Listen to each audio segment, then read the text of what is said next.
Coming up on this edition of Newton Newsmakers, the new term is underway for Newton's Board of Aldermen and School Committee, and there is no shortage of projects and challenges on the horizon to deal with.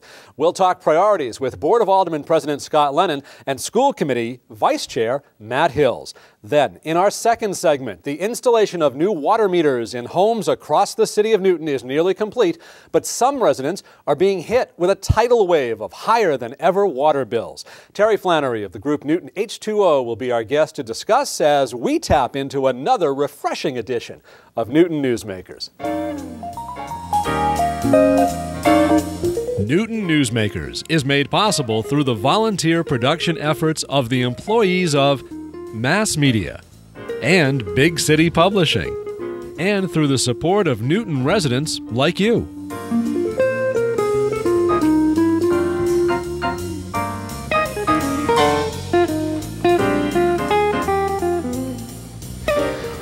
Welcome to Newton Newsmakers. I'm Charlie Shapiro. The political drumbeat for the past 2 years has been consistent. Our infrastructure crumbling. We need to get our expenses in line with our revenue, and we have to learn to do more with less. So what progress has Newton made over the past 24 months, and what are the priorities moving forward? We've got a couple of gentlemen here with us today to talk about it. Scott Lennon is president of Newton's Board of Aldermen. Matt Hills is the new vice chair of the Newton School Committee. Thank you both, gentlemen, for coming in to Newton Newsmakers. So let's get right to it. The Mayor's State of the City address was given, and now with you being the head of the legislative branch for a second term, congratulations on your re-election as president of the board. What's your take on the state of the city? I thought the mayor did a decent job. We listened a lot last night about the accomplishments that have happened over the last 2 years. He's talked a lot about some of the work that his office has done in terms of communication, in terms of outreach to citizens, in terms of how City Hall operates. And I think that between myself and Vice President Lappin and working with the school committee, I think all three bodies have done a decent job in communication and working together. But obviously some improvement needs to be made, and we continue to strive to do that. But I thought overall, I think the mayor gave a very decent snapshot of what his office has accomplished over the last 2 years. But I think, as he said towards the end, there's a lot of work to do. We've got a lot of things to try to work on the next couple years. I think the priority for all of us will be the infrastructure, and actually how we pay for the work on the infrastructure. Well, that's what I was going to get to, because obviously the fiscal sustainability on one side, the infrastructure, the capital needs, the unfunded, all of that stuff tends to just come back to it all comes back to the money. Right. At one point or another. So Matt Hills, now vice chair of the school committee. So now you're in your second term on the school committee. I am. And you are rising quickly, as they say. I don't know if it's rising, and I don't know how quickly, but I'm happy to be there for another term, and I'm happy to be working with my colleagues. Well, congratulations on your election by your colleagues to the vice chairmanship of the school committee. Claire Sokoloff continues for the next 2 years as chair. So the dynamic duo of Sokolov and Hills will solve all of our problems. I am assuming. We don't even need the superintendent. We'll just solve them. The school committee will do it. That's right. Just let everybody else go, and the two of you can do it. Yeah. No. So on a serious note, though, what do you see? Let's go back for the last 2 years first, briefly, before we move ahead. The biggest accomplishments that the school committee itself has had an impact on improving the lives of people who send their kids to school, and then also the community at large? Fair enough question. I mean, let me try to answer it in terms of the school committee and the school department, because the school committee acting alone without the school department does a limited number of things. I mean, first of all, in the face of an extremely rough financial situation, we, the school committee and the school department, were able to maintain and in some cases improve the school system at the same time that we had to deal with a significant budget gap, while at the same time getting our hands around the financial situation going forward. So instead of just bailing water for a year or two and cutting in areas that we shouldn't cut in order to keep our heads above water, we actually were able to move forward, not as fast as we would like to in some areas, while making significant progress dealing with the financial situation. Which is essentially the contracts, though. The contracts are what gets a lot of the publicity, and the contracts are by far the biggest thing. I mean, if we didn't fix the situation with the contracts, namely a situation where expenses are growing much faster than the rate of revenue growth. There's almost nothing else we could have done that would have helped us. Having said that, it's not the contracts alone. It's looking at other areas of the school system, whether it's certain programs, as we did, as David Fleischman did with his team, and a portion of the special ed program, whether it's outsourcing food services. It's constantly looking for ways to improve what we're doing and, if we're lucky, at the same time be able to reduce expenditures. So, just beating on the contracts year after year is not going to get us to where we want to get. At the same time, we're in a community, Newton, that has high expectations, that not only wants to see the school system, the quality of the school system maintained, but improved. So it's not just good enough to say, terrible financial crisis, but don't worry, we're keeping our heads above water badly. We have to make improvements. At the same time, we dealt with difficulties in the budget. There were investments made in the budget, and for the most part, the breadth of programs were maintained, and for the most part, the class size ratios were maintained. So, you never move as fast as you want to move, and we certainly didn't do everything we would have liked to have done given the financial situation we faced. All things being told, not a bad couple of years, particularly a really, really strong first year and a half for David Fleischman as superintendent with the team that he has. Now, Scott, going back to the Board of Aldermen side for a second, how can the different branches work better together so that people can have a more solid sense of when the accomplishments will in fact be done and not feel as though things are late to the party sometimes? In terms of the work that the school department and school committee does, we're all trying to, there are multiple balls in the air. And not only on their side, but on our side, and there are also a number of processes that have to be looked at and why. We're dealing with the executive office that actually is really developing the plan. The school committee and department are putting their thoughts and ideas towards that plan to make the quality of life and education in our school community that much better. There are then processes on our end that we have to meet and understand. It's almost like the three circles, and you have the overlap in the middle of the three circles. How do we work best in that overlap? We're all doing what we have to do in terms of moving the city forward and accomplishing what we need to accomplish. It's how do you figure out in that middle where it all overlaps, the best way to proceed. And I think that's where folks most want to understand, what is our body doing in conjunction with this body and the executive office.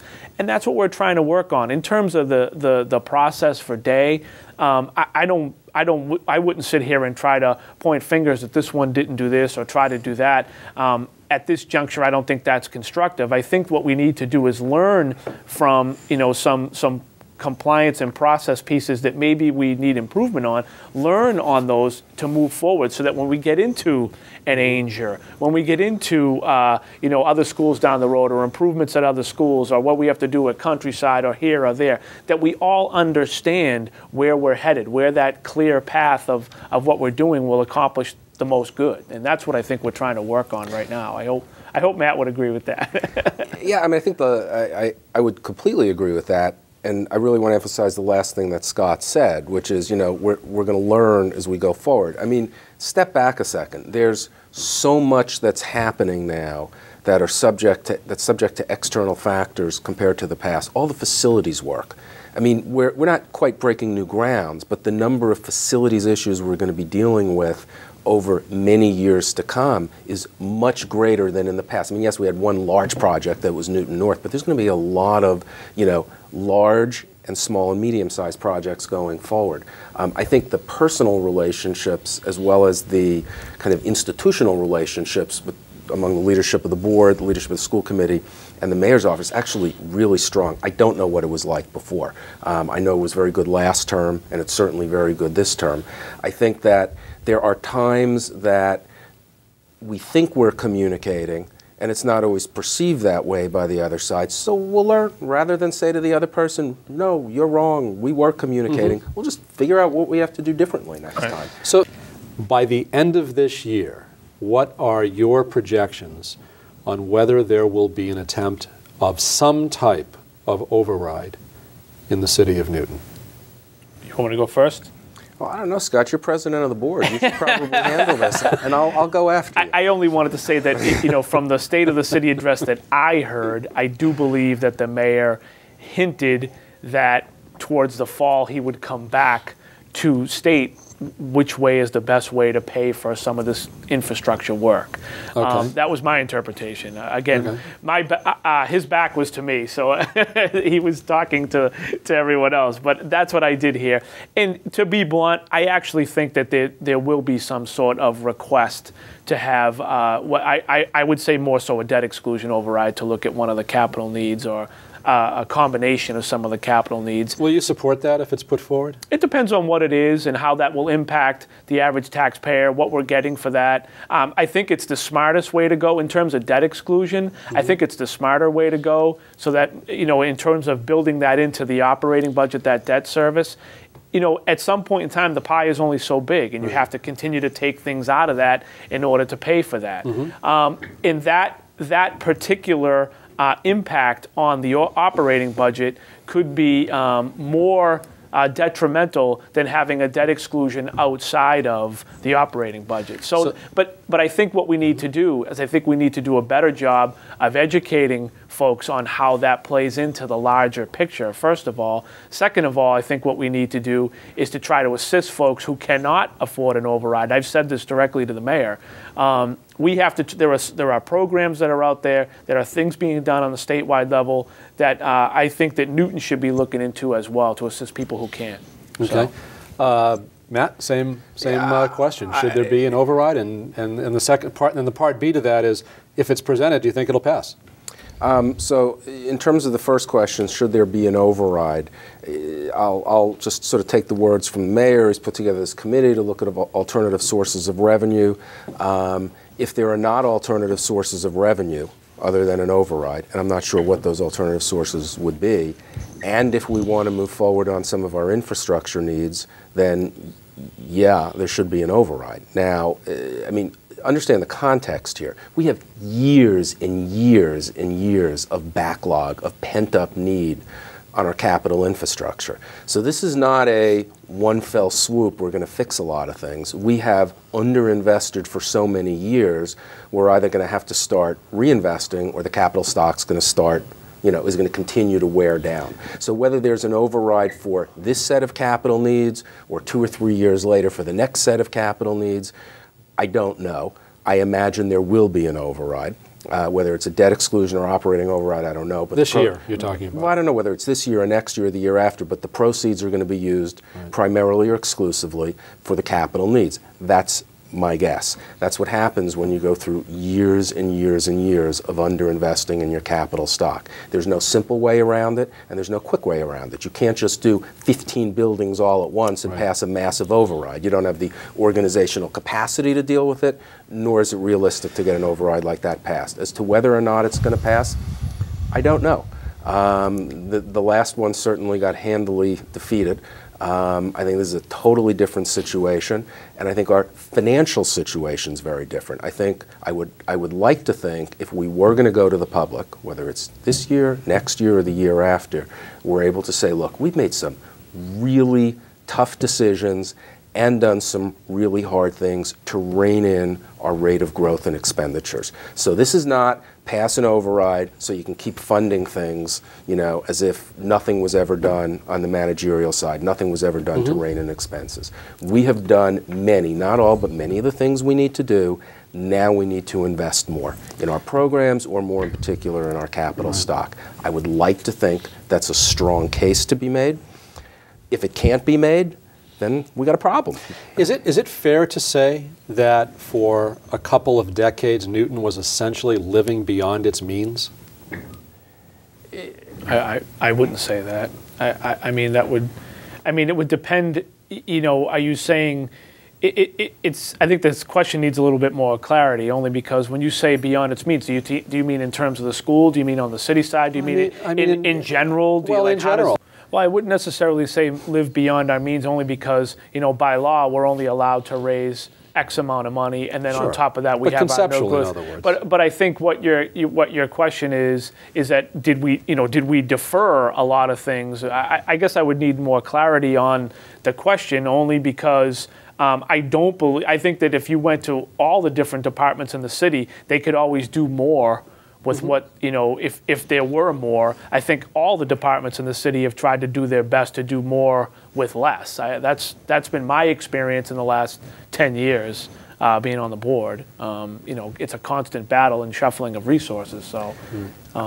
I'd frame it a little differently than living beyond our means, but the basic answer is yes. I mean, whether you want to call it deferring major expenditures, kicking them down the road, or just kind of not dealing with them for a while, there's a whole bunch of things that you would normally do in the ordinary course of events in terms of the capital stock that we weren't doing. As a result of that, we have an accumulation of needs that has to be dealt with one way or another. And, it doesn't only have to be an override. There's other sources of revenues, and there's ways of ratcheting back the capital stock, which would be very, very painful. But what does that phrase mean, the way you just used that, ratcheting back the capital stock? Well, let's just say, for example, and this is very, very painful, but let's just say it was crystal clear there would never be a debt exclusion override passed, and there wouldn't be any significant source of new revenue.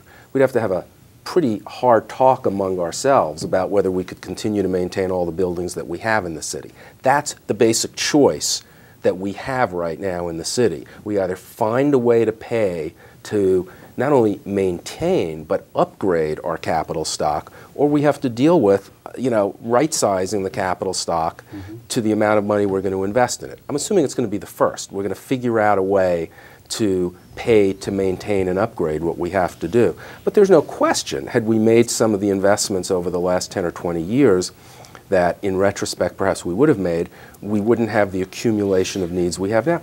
People made decisions for all the right reasons. Right. But there's a consequence to deferring for many, many years, and we're dealing with the consequence now, and we'll deal with it. And I think that the planning and prioritizing has gotten better as well too. So you could say living beyond your means, but maybe the plan and the priorities weren't exactly maybe what they should have been.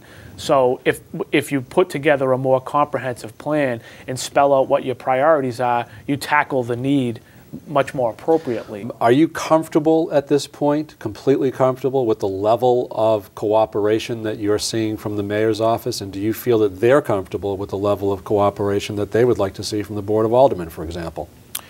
Well, I don't think I'll ever be comfortable. I only say that because I think there's always room for improvement. I think that, there are certain things that you work on, and then you may have something that comes up. It's like, geez, well, why didn't I think of that? Or let's do that. We're constantly talking about ways in which our bodies can work better together. But I think that in my term as president, one of the things I have tried to stress, and I really think I've got the message across to both the executive department and the school committee, that the communication amongst all of us needs to be paramount, and I think it has been. I think that we've been working very hard, but there's always room for improvement. I think that the information flow has been great, and I think that it will continue to be great, and it will improve. Great. Gentlemen, thank you for coming in.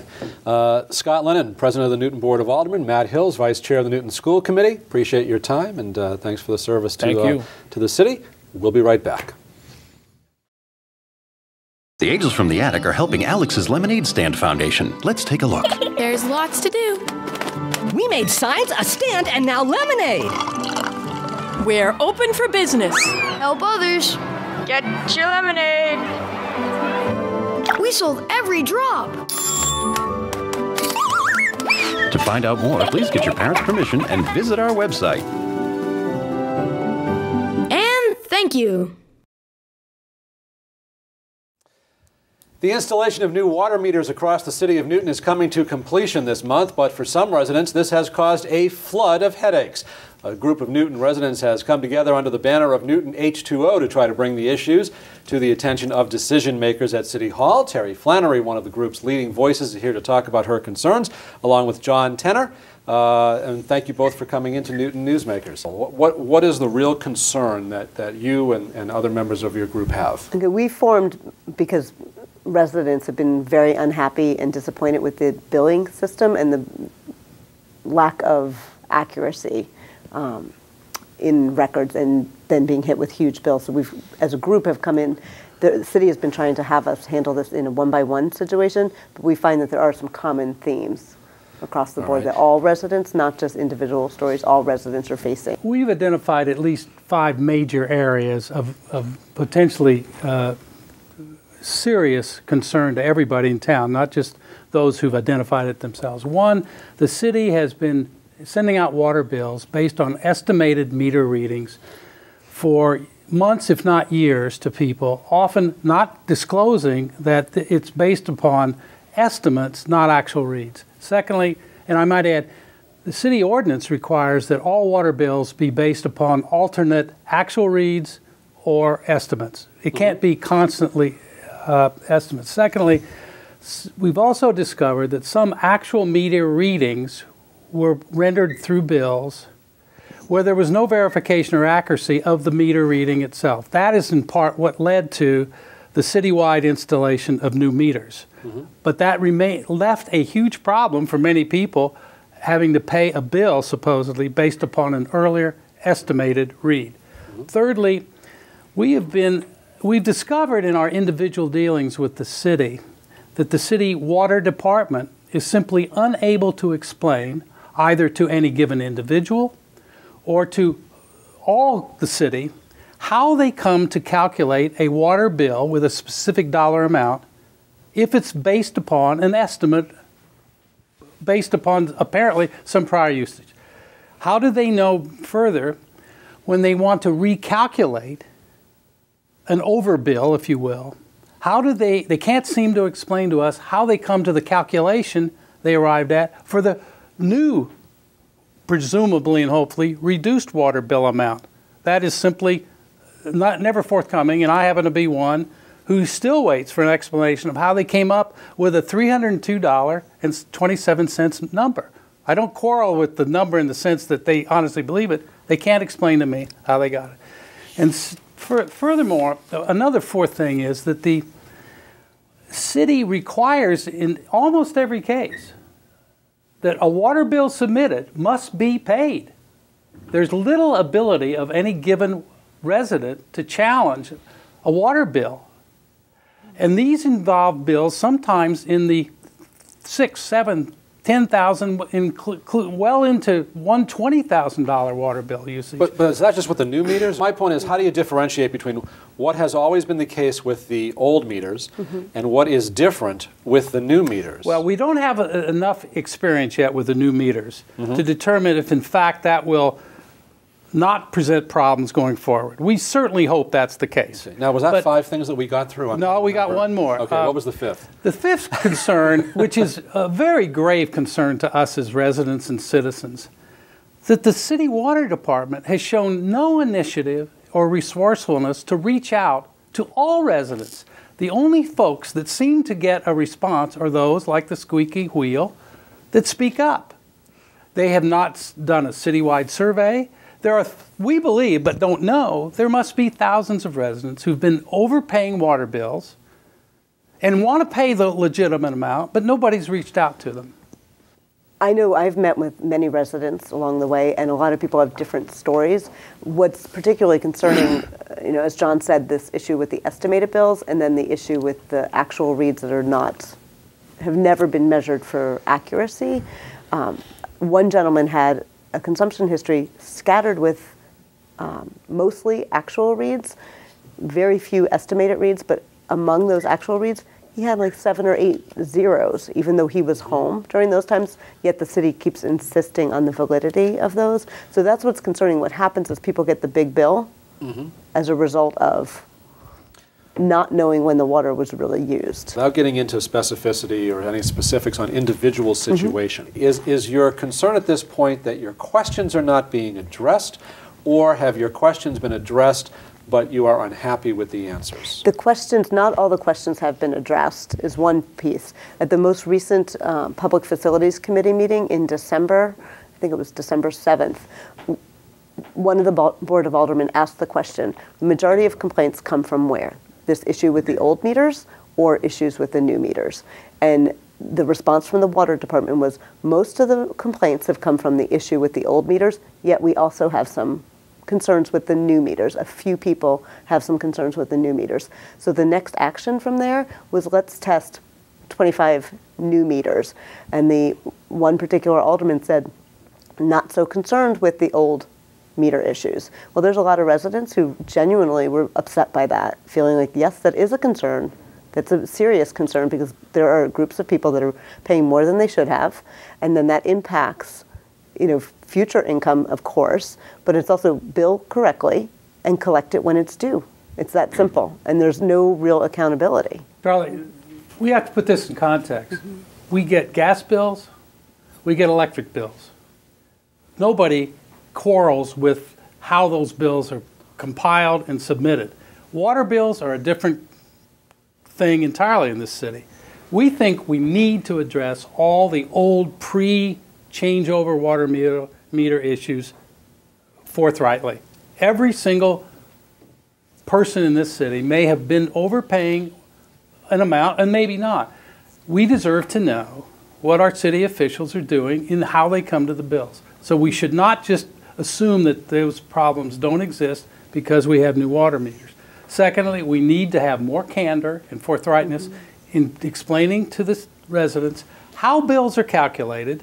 It should be explained actually on the bill, and there ought to be a complaint mechanism that's candid, forthright, comprehensive for anybody who legitimately or even illegitimately questions a water bill. I believe that because this is a problem we also are discovering is a national problem. In municipalities from Atlanta to Charlotte, North Carolina, and other places, Tampa, there may be some systematic problem here with how water meters operate and with how city water departments have chosen to compute and compile how much water usage is being used. And one last point. We don't know, but I have a personal fear. There is a lot of water literally being wasted. The city pays for it and then bills us because we aren't calculating the usage correctly, and we're not discharging the city's duty to fairly bill people. You're talking about the inflow infiltration? That's part of the problem. Part of it, or are you talking about something else? No, I'm talking about that in part, but because the city water department has seemed indifferent to the potential for a much larger problem for all taxpayers, whether they have a water meter or not. This is something that really I think that the aldermen ought to take a look at, probably through the appointment of a special committee that's charged solely with examining all the evidence and coming up with a forthright, candid, open report. And we don't know what the answer will be. Right. There's enough evidence to suggest it will not be a pretty outcome. We do have a website which is in desperate need of volunteers who can create better websites, and that's at, I think it's newtonh2o.org. I'm happy to share that with you after. And then there's also an email address, which is contactnewtonh2o@gmail.com. And do that again for me. Contact newtonh2o@gmail.com. And now I have to acknowledge that O at the end is actually a 0 because I set the email up very late at night. So contact newtonh20@gmail.com. That's it for this edition of Newton Newsmakers. I'm Charlie Shapiro. See you next time for another Newton Newsmakers. Newton Newsmakers is made possible through the volunteer production efforts of the employees of mass media and big city publishing, and through the support of Newton residents like you.